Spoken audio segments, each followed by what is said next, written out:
कहानी शुरू होती है क्लेटन नामी एक डिटेक्टिव को दिखाते हुए जो अब अपने काम से रिटायरमेंट लेने वाला है। डिटेक्टिव ने अपनी पूरी लाइफ में बहुत से केस सॉल्व किए थे सिवाय अपने पहले केस के, जिसमें वो एक पूरी फैमिली के मर्डर के पीछे का कातिल नहीं ढूंढ पाए। ये काम उनका पैशन था और ये छोड़ने का फैसला उनके लिए आसान भी नहीं था। वो अभी भी अपने पुराने सॉल्व हुए केसेस की फाइल्स चेक कर रहे थे, जहाँ उन्हें एक मेंटल हॉस्पिटल से आया खत मिलता है। रिटायर होने की वजह से उन्हें काम तो नहीं करना था, पर पता नहीं क्यों उनका इस केस में इंटरेस्ट बढ़ता जा रहा था। रात काफी हो गई थी, वो जागे हुए थे जब उनकी वाइफ उनके पास आकर उनके डिस्टर्ब रहने की वजह पूछती है। डिटेक्टिव अपने बेटे की तस्वीर उठाते हुए उनसे कहते हैं, क्या वजह हो सकती है? बस वही मेरा पास्ट, मेरा गिल्ट। पता चला है कि डिटेक्टिव की एक छोटी सी गलती की वजह से पास्ट में उनकी फैमिली का एक बहुत बुरा एक्सीडेंट हुआ था, जिसमें उनके बेटे की मौत हो गई थी और उनकी बेटी पैरालाइज हो चुकी थी, और इस गिल्ट से वो पूरी जिंदगी अपने आप को नहीं निकाल पाए। आज डिटेक्टिव की बेटी का बर्थडे भी था। सुबह होने पर वो अपनी बेटी के बेड पे बर्थडे कार्ड रखते हैं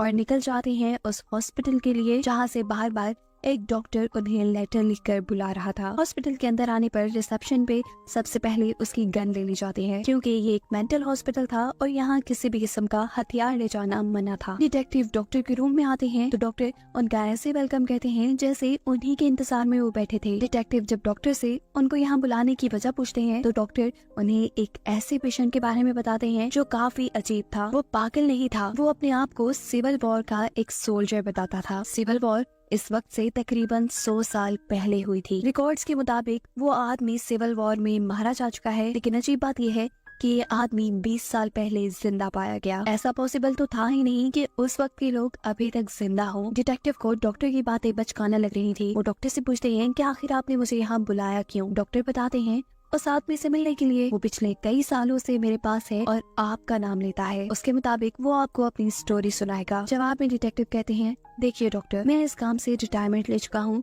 मेरे पास ऐसे केसेस सॉल्व करने का बिल्कुल टाइम नहीं है, और आज तो मैं इस आदमी से मिल भी नहीं सकता क्योंकि आज मेरी बेटी का बर्थडे है। अगर आप कहते हैं तो मैं किसी पुलिस वाले को भेज देता हूँ उसका बयान रिकॉर्ड करने के लिए। डिटेक्टिव की ये बात सुनकर डॉक्टर उसे एक पेज दिखाते हैं जिस पर बार बार उस आदमी ने डिटेक्टिव क्लेटन का ही नाम लिखा हुआ था, और यही बात डॉक्टर क्लेटन को उस पेशेंट से मिलने पर मजबूर भी कर देती है। उस आदमी के पास जाते हुए डॉक्टर डिटेक्टिव से कहते हैं, मैंने बहुत से लोगों का इलाज किया, लेकिन ये आदमी थोड़ा अलग है, ऐसे जैसे किसी पावर ने उसे पोसेस किया हो। लोगों की नजरों में वो पागल है, लेकिन मुझे उसकी दिमागी हालत बिल्कुल खराब नहीं लगती, और शायद इसी वजह से हॉस्पिटल का पुराना स्टाफ डैनियल नामी इस मरीज के साथ काम करने के लिए तैयार नहीं था।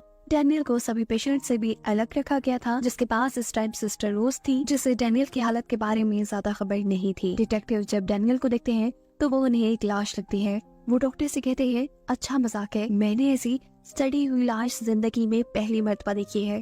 डिटेक्टिव ऐसा इसलिए कह रहे थे कि डैनियल का चेहरा भी सारा खराब था, किसी मरे इंसान की तरह, साथ ही उसके जिस्म से सड़ने की स्मेल भी आ रही थी। डॉक्टर कहते हैं, डिटेक्टिव मेरा यकीन मानिए ये जिंदा है। पर डिटेक्टिव को डॉक्टर की बातों पे यकीन तब आया था जब सच में डैनियल ने उनके सामने अपनी आंखें खोली थी। डिटेक्टिव डैनियल से जो पहला सवाल करते हैं वो ये कि तुमने मेरा नाम सुना कहाँ है? डैनियल जब जवाब में ये कहता है कि न्यूज़पेपर में, तो डिटेक्टिव अब डॉक्टर की तरफ मुंह करते हुए कहते हैं कि देखा, मैंने कहा था ना कि ये सिर्फ एक ड्रामा है। डिटेक्टिव को डैनियल की किसी बात पे यकीन नहीं था और वो यहाँ से जाने ही वाला होता है, तो तभी डैनियल एक बोर्ड पे उसकी बेटी का नाम लिखते हुए लिखता है कि आज वो मरने वाली है। ये सुन डिटेक्टिव को बहुत ही ज्यादा गुस्सा आ जाता है। वो लम्हा जाया नहीं करता और उठकर डैनियल का गला दबाने लगता है। डॉक्टर उसे संभाल कर बाहर ले जाते हैं, जहाँ पीछे डैनियल अजीब किसी शैतान की तरह हंसता रह जाता है। यहाँ बाहर डिटेक्टिव गुस्से से पागल हो रहे थे। वो डॉक्टर से कहते हैं कि डैनियल सच में पागल नहीं है, वो कोई गेम खेल रहा है। उसने पहले मेरे बारे में इंफॉर्मेशन निकाली और वो अब मुझे ही धमका रहा है। मुझे हर उस बंदे की इंफॉर्मेशन चाहिए जो इस 20 साल के पीरियड में इससे मिला था। जिसके जवाब में डॉक्टर कहते हैं कि मेरा यकीन करें, इतने सालों में इससे कोई नहीं मिला सिवाय कुछ नर्सेस के जो इससे मेडिसिन देती थी, या फिर मैं। यहाँ तक कि मुझे भी इसके बारे में ज्यादा कुछ नहीं पता, और अगर आपको अपने सवालों के जवाब चाहिए तो आप जाकर डैनियल से खुद बात करें। अंदर डैनियल के रूम में हमें देखने को मिलता है कि डैनियल इतनी बुरी हालत के बावजूद अचानक उठ के सीधा बैठ जाता है। सिस्टर रोज को भी यहाँ उसके पास कोई अच्छी फीलिंग नहीं आ रही थी। और जब डिटेक्टिव और डॉक्टर इस रूम में आते हैं तो वो सिस्टर रोज को बेहोश पाते हैं। होश में आने पर सिस्टर को खुद भी याद नहीं था कि वो बेहोश कैसे हुई। उनके नाक से खून भी आ रहा था और आज से पहले उनके साथ कभी ऐसा नहीं हुआ था। डेनियल के पास आकर डॉक्टर डेनियल की कहानी पढ़ने लगते हैं, जो कि एक नर्स ने टाइप की थी। ये टाइम था सिविल वॉर का, जब डेनियल अपने मुल्क के लिए लड़ रहा था। जंग के दौरान उनके ऊपर दुश्मनों का हमला हो जाता है। इस सब में डेनियल को भी गोली लगी, लेकिन गोली के असर में वो मरा नहीं। उसे जब होश आया तो उसने महसूस किया कि वो बुरी तरह जख्मी है, पर शुक्र है कि उसकी जान बच गई थी। उससे चला भी नहीं जा रहा था। वो क्रॉल करते करते आबादी के एरिया में पहुंचा। खून ज्यादा बहने की वजह से उसकी हालत काफी खराब हो चुकी थी। वो अब एक जगह गिरकर बेहोश हो जाता है और दिखाया जाता है कि यहाँ कोई इंसान डेनियल को खींचते हुए अपने घर ले आया है। डेनियल को इस वक्त जब होश आया तो वो बेड पे लेटा था। उसके जख्म उसे बहुत ज्यादा दर्द दे रहे थे। वो जैसे ही हिलने की कोशिश करता है तो यहाँ एक लेडी उसे आकर कहती है, नहीं हिलो मत, तुम्हारी ब्लीडिंग को बहुत मुश्किल से रोका गया है। इस टाइम पर इस औरत का हस्बैंड भी यहाँ पर आ जाता है, जिससे डेनियल कहता है, प्लीज मुझे किसी हॉस्पिटल पहुँचा दो, मुझे अर्जेंट इलाज की जरूरत है। लेकिन ये आदमी जवाब पे कहता है, माफ कीजिएगा, मैं आपको हॉस्पिटल नहीं पहुँचा सकता क्योंकि यहाँ करीब कोई हॉस्पिटल नहीं है। ये बात करने के बाद हालत ज्यादा खराब होने की वजह से वो दोबारा बेहोश हो गया। 2 दिन बाद जब उसे होश आया तो वो कपल उसके सामने ही बैठा था। वो आदमी अब डेनियल से कहता है, देखो हम तुम्हारी मदद कर रहे हैं, तुम्हें यहाँ रख रहे हैं, इसलिए तुम्हें हमारे कुछ असूल मानने पड़ेंगे। पहला ये कि तुम यहाँ रिलीजन या गॉड की कोई बात नहीं करोगे, और दूसरा ये कि ना हमें तुम्हारा नाम जानना है ना तुम हमारा नाम जानोगे। हम एक दूसरे को नामों से भी नहीं बुलाएंगे। यहाँ डेनियल उनसे रिक्वेस्ट करता है कि प्लीज आप मेरे साथियों तक मेरे जिंदा होने की खबर पहुँचा दें, वो खुद मेरी मदद को आ जाएंगे। लेकिन वो आदमी जवाब देता है, नहीं हम ऐसा नहीं कर सकते, क्योंकि ना हम जंग का हिस्सा है और ना ही बनना चाहते हैं। रात में कोई जोर से डेनियल का बेड हिलाता है। डेनियल देखता है कि उसके कमरे में इस वक्त कोई भी नहीं था। वो थोड़ा डर जाता है। अब तो उसके यूरिन में भी ब्लड आने लगा था और ये देखते हुए वो ये बात जान चुका था कि वो और ज्यादा दिन जिंदा नहीं रह पाएगा। अब सीन यही से कट होकर प्रेजेंट पे शिफ्ट होते हैं, जहाँ पर डॉक्टर डिटेक्टिव को डेनियल की ये कहानी सुना रहे हैं। डिटेक्टिव जो हर चीज में लॉजिक ढूंढकर अपने केस सॉल्व किया करते थे, वो यहाँ डॉक्टर से कहते हैं, मैं इस कहानी को नहीं मानता, इसमें कोई लॉजिक नहीं है। बताओ कि एक इंसान इतने सालों तक जिंदा कैसे रहा, और वो भी उस वक्त में जब वो शदीद जख्मी और शदीद बीमार है। क्या आपको लगता है कि ये कोई मिरेकल यानी मौजज़ा है? वो सिस्टर रोज से बात करते हुए कहते हैं, आप बताएं आपको क्या लगता है? सिस्टर रोज जो पहले से ही डरी हुई थी, वो डिटेक्टिव से कहती है कि मैं नहीं जानती, ये बात तो एक प्रीस्ट ही बता पाएंगे कि ये कोई मौजज़ा है या कोई ओवर ही पावर है। इससे पहले कि आप डॉक्टर दोबारा कहानी सुनाना शुरू करते, सिस्टर रोज उनसे एक्सक्यूज करके वॉशरूम के लिए चले जाते हैं, जहाँ पर उन्हें कोई अजीब सी ताकत, अजीब सा साया डरा देता है।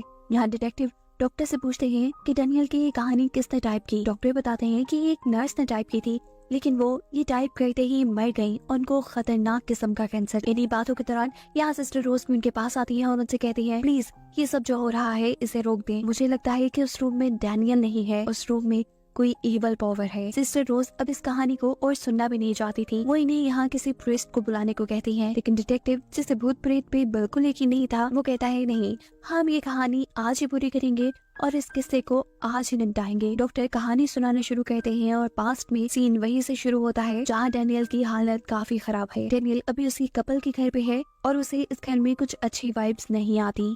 उसे लगता था कि ये फैमिली कोई शैतानी काम करती है। हर रोज रात को कोई अजीब सी ताकत डेनियल को डरा जाती थी, और एक रात तो एक अजीब खौफनाक से दिखने वाली बुरी औरत उसके कमरे में आकर पूरी ताकत से उसके बेड को इधर से उधर घुमा देती है। डेनियल बहुत ज्यादा डर जाता है। वो यहाँ से भागना चाहता था, लेकिन जख्मी होने की वजह से वो एक कदम भी नहीं चल पा रहा था। सुबह होने पर डेनियल इस घर के मालिक से इस घर की हिस्ट्री पूछता है, तो वो औरत बताती है कि ये घर उसके पेरेंट्स का था। वो लोग कई सालों से यहाँ रहते हैं, लेकिन पिछले 10-11 सालों में उनके साथ कुछ अजीब चीजें हुई। जैसा कि एक दिन उसकी मॉम जब जंगल में गई तो वापस लौटने पर उनकी हालत काफी अजीब थी। उनका चेहरा ऐसे हो गया था कि जैसे वो मर गई हूँ। जिस्म में से सड़ने की बदबू आती थी, यहाँ तक कि वो चल भी नहीं पाई। फिर ये अजीब किस्म की बीमारी मेरी बेटी को भी हो गई। जब मेरी बेटी ठीक होती थी तो मेरी माँ बीमार हो जाती थी, और जब माँ ठीक होती थी तो मेरी बेटी बीमार हो जाती थी। हमने बहुत से डॉक्टर से इलाज करवाया, लेकिन वो डॉक्टर ही मर गए। तुम्हें जो रोने की आवाज़ें सुनाई देती हैं, वो मेरी बेटी की ही हैं। अगर तुम उन आवाजों से डिस्टर्ब होते हो तो मैं तुम्हारे कमरे की सारे खिड़की दरवाजे बंद कर दूंगी। डेनियल कहता है कि यहाँ कोई बुरी औरत भी मुझे डराने आती है। इस औरत को लग रहा था कि डेनियल उसकी माँ के बारे में बात कर रहा है, जो काफी सालों से चल भी नहीं पाई, और अपनी माँ का मजाक उड़ाते देखकर वो इस आदमी को खूब डांटती है और कहती है, कि तुम मजाक उड़ा रहे हो हमारा। डेनियल कहता है नहीं नहीं, मैं मजाक नहीं उड़ा रहा, मुझे सच में कोई बूढ़ी औरत डराती है, वो कोई और ताकत भी हो सकती है। जिसका ये औरत कोई भी जवाब ना देते हुए यहाँ से बाहर चली जाती है और सीन कट होकर दोबारा प्रेजेंट में शिफ्ट होते हैं, क्योंकि अभी अभी डेनियल ने अपनी कहानी में किसी इवल पावर का नाम इस्तेमाल किया था और सिस्टर रोज को भी ये मामला किसी इवल पावर यानी किसी शैतानी ताकत से रिलेटेड लग रहा था। इसलिए अब सिस्टर रोज को तो उसकी बातों पे यकीन आना शुरू हो जाता है, लेकिन डिटेक्टिव उसकी बातों पे यकीन नहीं करने वाले थे। वो डेनियल से पूछते हैं आखिर बता भी दो कि तुम हो कौन, पर ये सारी कहानी तुम घर क्यों रहे हो। इससे पहले कि डेनियल कोई जवाब देता, डिटेक्टिव को याद आता है कि आज उनकी बेटी का बर्थडे है, उन्हें घर वापस जाना है।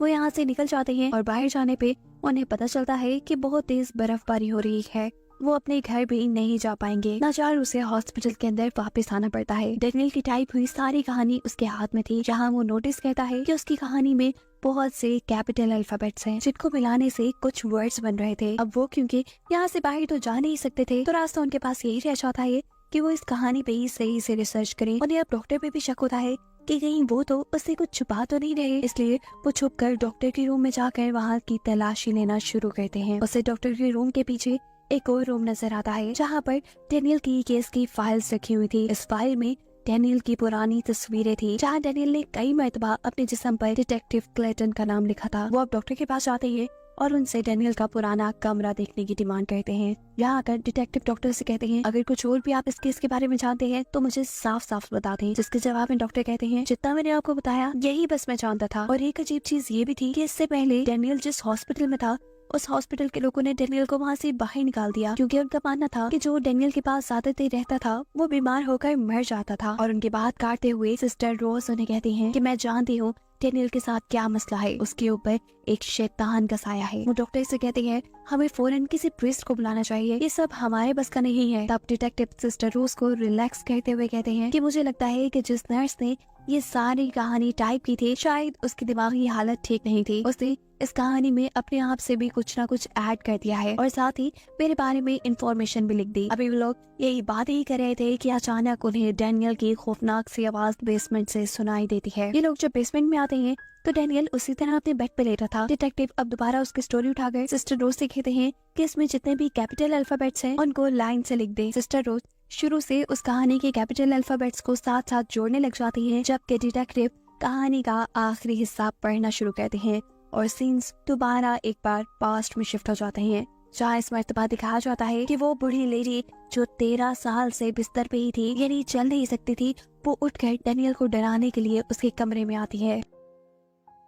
डेनियल उससे डरते हुए बेड के नीचे गिर जाता है। खिड़की के बाहर वो देखता है कि उस कपल की बेटी को भी कुछ हो गया था, वो दोनों रो रहे थे। जिसके कुछ देर बाद वो औरत डेनियल के कमरे से चली गई। अब इस घर का मालिक डेनियल के कमरे में आया और उसने डेनियल को उठाकर बेड पे लिटाया। उसने अब पहली मर्तबा डेनियल से डेनियल का नाम पूछा था। डेनियल के नाम बताने पर उसे याद आता है कि ये वही नाम है जो काफी दिनों से उसकी बेटी पुकार रही है। वो डेनियल से कहता है कि तुम मानो ना मानो तुम ही वो इंसान हो जो हमारी मदद कर सकते हो। वो डेनियल को बताता है कि उन्हें एक शैतान ने पोसेस किया हुआ है। ये शैतान माँ बाप की कमजोरियों का फायदा उठाते हुए उन्हें पोसेस करता है। हम तो इससे तभी छुटकारा ले पाएंगे जब कोई हमें मार दे, जिसके बाद शैतान हमें मारने वाले के ऊपर हावी हो जाएगा। और तुम्हारे क्योंकि बच्चे नहीं हैं, तुम इस शैतान से पोसेस नहीं हो पाओगे। तुम हमें मार दो, हमारी मदद करो, हमें इस दर्द भरी जिंदगी से आजाद कर दो और इसके बाद तुम भी यहाँ से निकल पाओगे। आदमी ये बात कहकर यहाँ से चला जाता है। उसकी इन सारी बातों से डेनियल बहुत ज्यादा डर चुका था। वो अब यहाँ से किसी भी तरह भागना चाहता था। रात में जब वो भागने के लिए उठ खड़ा होता है तो अचानक कोई शैतानी ताकत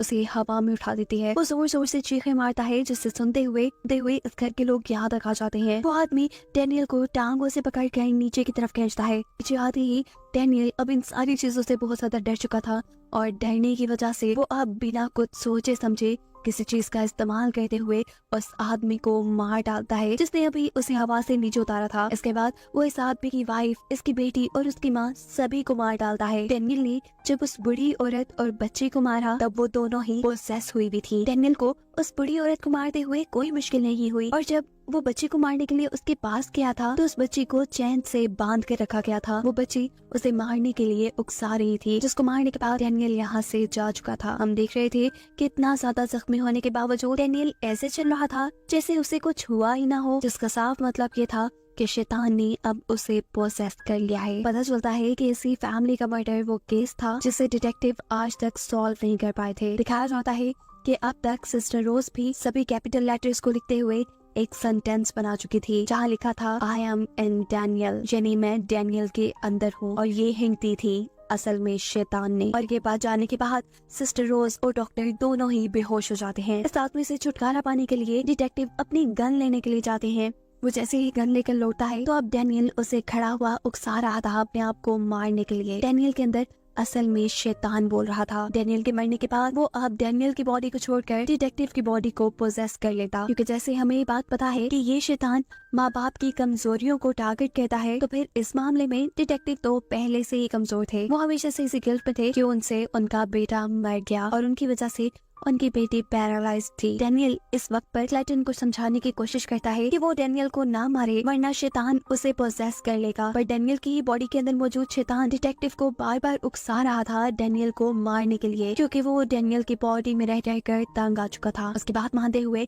डिटेक्टिव डैनियल को गोली मार देते हैं। और ऐसा करते ही शैतान ने डैनियल की बॉडी को छोड़कर डिटेक्टिव की बॉडी के ऊपर कब्जा कर लिया। उसे पोजेस करने की वजह से उसका फेस बिल्कुल बदल जाता है, उसके अंदर से भी स्मेल आना शुरू हो जाती है और उसका चाल चलन भी बदल जाता है। वो सीधा अपने घर जाकर अपनी बेटी के कमरे में जाता है जहाँ शैतान अब उसे उसकी बेटी को मारने को कह रहा था। लेकिन डिटेक्टिव एक मेंटली स्ट्रॉन्ग इंसान था, वो इतनी जल्दी शैतान की बातों में नहीं आता। अपनी बेटी और अपनी फैमिली को बचाने के लिए वो यहाँ अपने आप को ही खत्म कर देता है। अब क्योंकि किसी और ने डिटेक्टिव को नहीं मारा था तो शैतान किसी और की बॉडी में ट्रांसफर हो भी नहीं सकता था। शैतान को ऐसे उसकी भी बॉडी छोड़कर यहाँ से जाना पड़ता है। डिटेक्टिव की बेटी के लिए उसके बाप का उसकी आंखों के सामने मरना एक सबसे दर्दनाक मोमेंट था। वो अपनी मॉम के साथ गले लगकर रो रही थी, जबकि दूसरी तरफ हमें हॉस्पिटल में डैनियल को दिखाया जा रहा था जो अभी तक जिंदा है। वो अब कितना अरसा जिएगा किसी को नहीं मालूम। उसके साथ यहाँ सिस्टर रोज और डॉक्टर को जिंदा दिखाते हुए ये कहानी यही खत्म हो जाती है।